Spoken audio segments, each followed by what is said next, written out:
If there's one thing about South Africans, we love a milk tart, and the best thing about it is it's actually quite easy to make. Hi, I'm Astrid from the Sweet Rebellion, and continuing with our Heritage Day theme, today we're going to be making milk tarts. Milk tart was invented by the Dutch settlers in the Cape in the 1700s. It's basically a custard tart with a pastry and a milky custard. It's made with less eggs than most custards, and it's also flavored with cinnamon, which is what gives it its unique flavor. There are two versions of milk tarts, a baked version and an unbaked version. The unbaked one is my favorite, so that's what we're going to be making today. Let me know in the comments which one you prefer. For the pastry, you'll need these ingredients: 2 cups of flour, 120 grams of butter, 75 grams of caster sugar, a teaspoon of baking powder, a tablespoon of vegetable oil, and 1 large egg. And for the filling, you'll need 2 large eggs, a liter of full cream milk, half a cup of sugar, 3 tablespoons of flour, 3 tablespoons of corn flour, 2 tablespoons of butter, 1 cinnamon stick, a teaspoon of vanilla essence, and a few teaspoons of ground cinnamon for decorating. The pastry we're making today is a little bit different because it contains an unusual ingredient, a tablespoon of vegetable oil. This is going to ensure that our pastry is really nice and crisp and tender and flaky. It also contains baking powder, which ensures that the pastry is nice and light. It almost has the texture of a biscuit more than a pastry. What I love about this recipe is that you don't need to chill the dough before baking, and you also don't need to blind bake. So it's a nice and easy make and bake. To make our pastry, we're going to cream together our softened butter and caster sugar. Then we're going to add our egg and oil and mix that really well.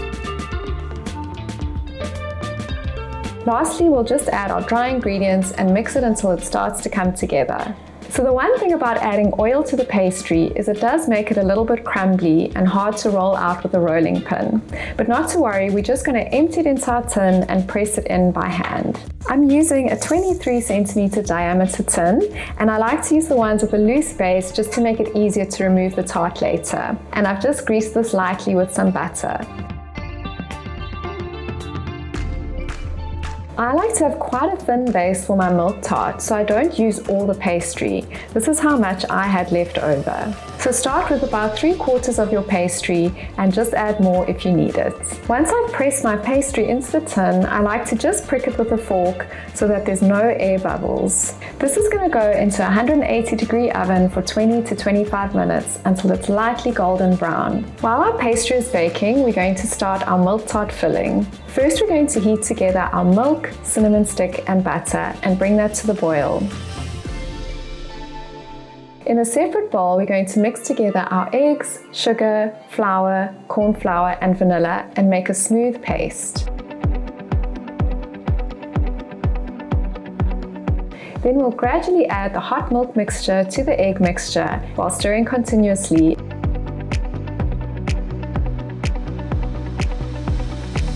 Then we're going to add the whole lot back to the pot and heat it over a medium heat while stirring continuously until it's nice and thick.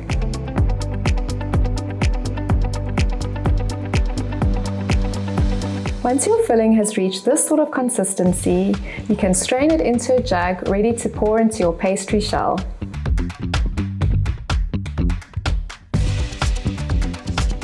Now that we've strained our custard and it's nice and smooth and free from lumps, we're just going to cover it with cling film and let it cool to room temperature. The reason we cover it with cling film is so that it doesn't form a skin while it's cooling. If it does and you stir it, it's going to form lumps in your custard. The filling needs to cool for about an hour at room temperature before pouring into your pastry shell. To finish off our milk tart, we're going to dust the top generously with ground cinnamon. And here's where you can get really creative and use any stencil, pattern, or design that you like. But for the sake of this video, I'm just going to keep it traditional and cover the top with an even dusting of cinnamon.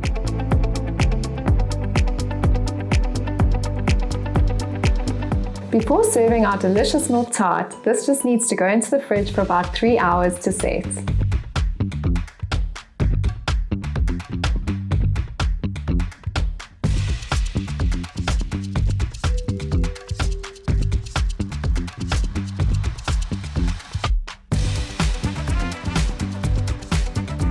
And there you have it, my traditional South African milk tarts. I'm going to enjoy a slice of this with a nice cup of rooibos tea this Heritage Day. If you're going to do the same, please remember to tag me on social media and don't forget to hit the subscribe button.